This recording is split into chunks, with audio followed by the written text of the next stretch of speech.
வணக்கம் மக்களே. இப்போ நான் எங்கே நின்றுட்டுருக்கேன்னு பார்த்தீங்கன்னா, சேலம் சீலநாயக்கன்பட்டி பைபாஸ் ரவுண்டானாக்கிட்ட தனுஷ் ஜுவல்லரி ஆப்போசிட்டில் நின்றுட்டுருக்கேன். இங்கேருந்து தான் நம்மளோட பயணம் ஆரம்பிக்க போகுது. வாங்க வீடியோக்குள்ளே போகலாம். மறக்காமல் நம்ம சேனலை சப்ஸ்கிரைப் பண்ணுங்கள். நல்ல விஷயங்களை 4 பேருக்கு ஷேர் பண்ணுங்கள். கூடவே பெல் ஐக்கானை கிளிக் பண்ணி ஆல் அப்படிங்கிறத செட் பண்ணி வச்சுக்கோங்க. அப்போ தான் நான் போடுற வீடியோ உங்களுக்கு கரெக்டாக நோட்டிஃபிகேஷனில் வரும். சீலநாயக்கன்பட்டி பைபாஸ் ரவுண்டானாவிலேருந்து ஆத்தூர் போகிற வழியில் 2 கிலோமீட்டர் போனோம்னா எருமாபாளையம்னு ஒரு ஊர் வருதுங்க. அந்த ஊரில் தான் ஸ்ரீ ராமானுஜர் கோயில் அமைஞ்சிருக்கு. இப்போ நம்ம அங்கே தான் போயிட்டுருக்கோம்.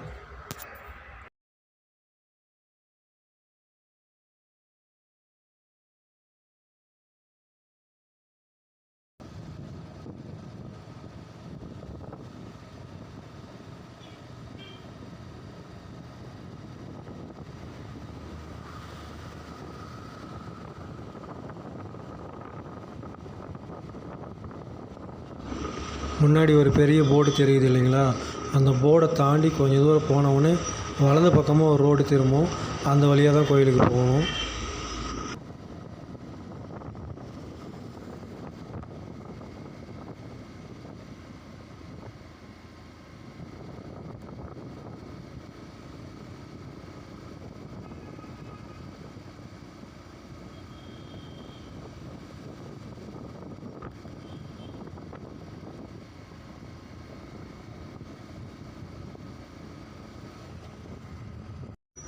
இப்போ நம்ம ஊருக்குள்ளே வந்துட்டோங்க. போகிற வழியில் பார்த்தீங்கன்னா மலைகள் எல்லாத்தையும் வெட்டி எடுத்து இயற்கை வளங்களை அழிச்சிட்ருக்காங்க. பார்த்தீங்கன்னா உங்களுக்கே தெரியும்.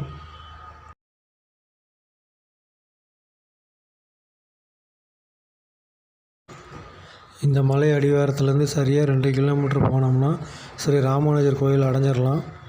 போகிற வழியில் 2 பக்கங்களும் இயற்கை வளங்கள் நிறைஞ்சிருக்குங்க. பார்த்து ரசிச்சுக்கிட்டே வாங்க.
இந்த இடத்துல சின்னதாக ஒரு ஏரி இருக்குங்க.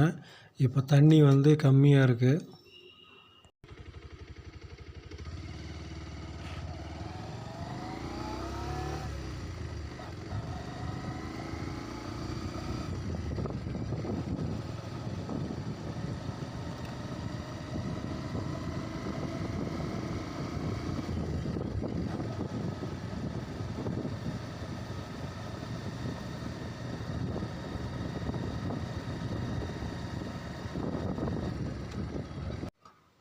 இங்கே பார்த்தீங்கன்னா இடது பக்கமாக ஒரு ரோடு திரும்புது.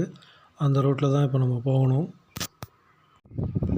இதுதான் ராமானுஜர் கோயிலினுடைய முகப்பு தோற்றம். எவ்வளோ அழகாக கம்பீரமாக இருக்குது பாருங்கள்.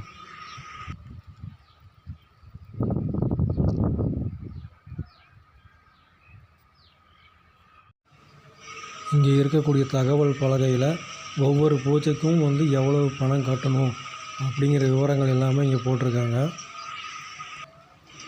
உள்ளேயே ஒரு கேண்டீன் இருக்குது. இங்கே டீ, காஃபி, ஸ்நாக்ஸ் எல்லாமே கிடைக்கிது. குறைந்த விலையில் கிடைக்கிறது.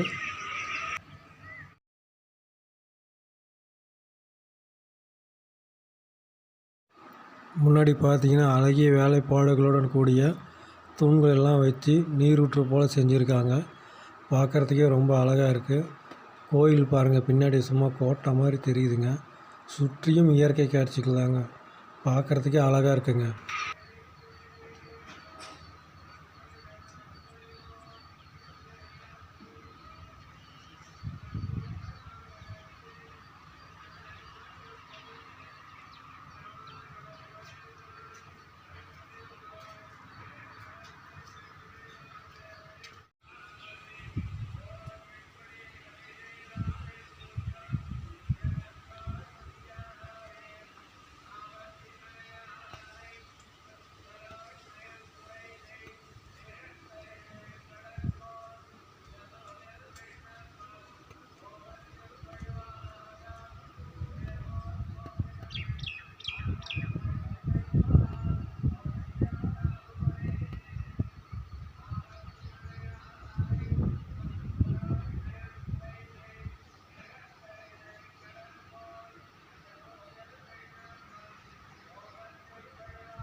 வாங்க கோயிலுக்கு உள்ளே போய் ஸ்ரீ ராமானுஜர் எப்படி இருக்கார், உள்ளே வேறு என்னெல்லாம் இருக்குது அப்படிங்கிறத பார்த்து தெரிஞ்சுக்கலாம்.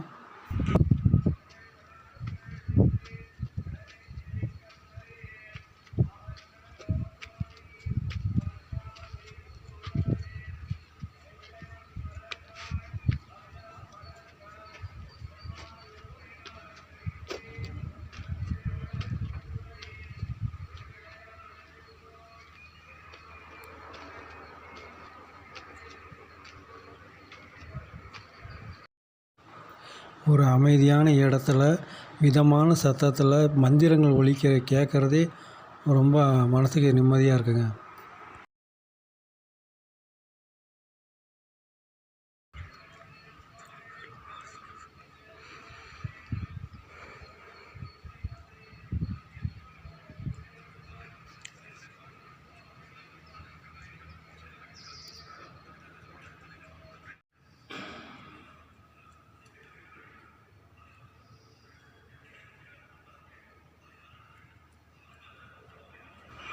உள்ளே பார்த்தீங்கன்னா ஒவ்வொரு தூண்லேயும் அழகிய வேலைப்பாடுகளோட கூடிய சிலைகள் வந்து வச்சுருக்காங்க.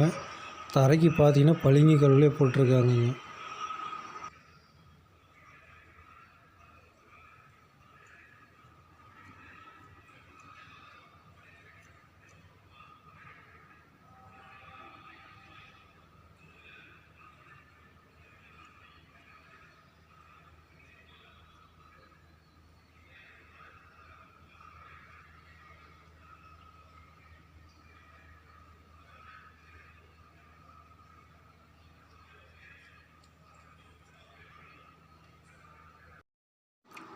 ராமானுஜர் அவர்கள் எவ்வளவு அமைதியாக சாந்தமாக அமர்ந்திருக்காருன்னு பாருங்கள்.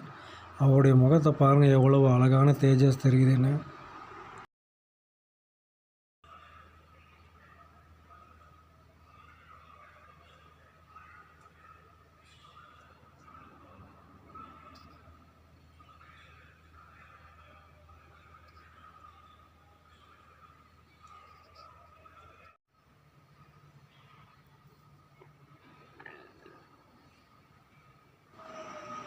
பிரம்மாண்டமான ராமானுஜர் சிலை இங்கே வச்சுருக்காங்க. தமிழ்நாட்டில் வேறு எங்கேயுமே இந்த மாதிரி கிடையாது.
கோவிலினுடைய வெளிப்புற தோற்றத்தை பாருங்கள்.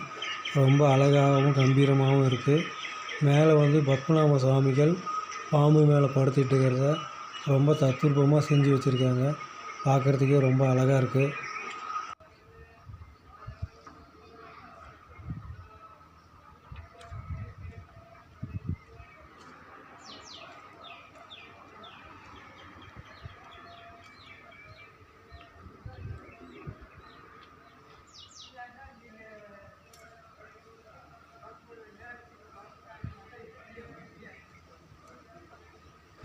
கோயிலை சுற்றி பார்த்தீங்கன்னா மலைகள் தாங்க இருக்குது. இயற்கை காட்சிகளோடு பார்க்குறதுக்கே ரொம்ப அழகாகவும் அமைதியாகவும் இருக்குங்க.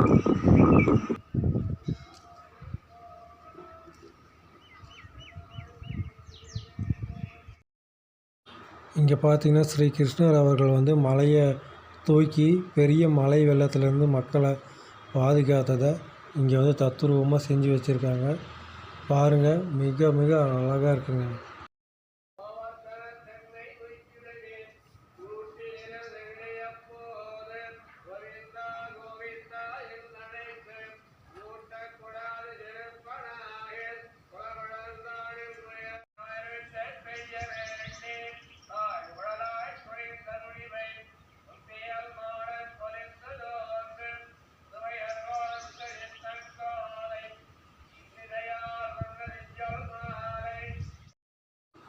இங்கே வந்து குழந்தைகள் விளையாடுறதுக்காக சின்ன பூங்கா மாதிரி வச்சுருக்காங்க.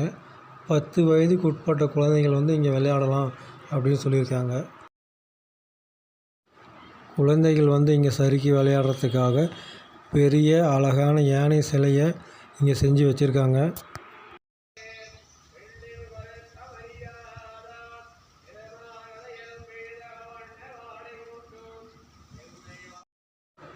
இங்கே பார்த்தீங்கன்னா கருடாழ்வார் இருக்கார்.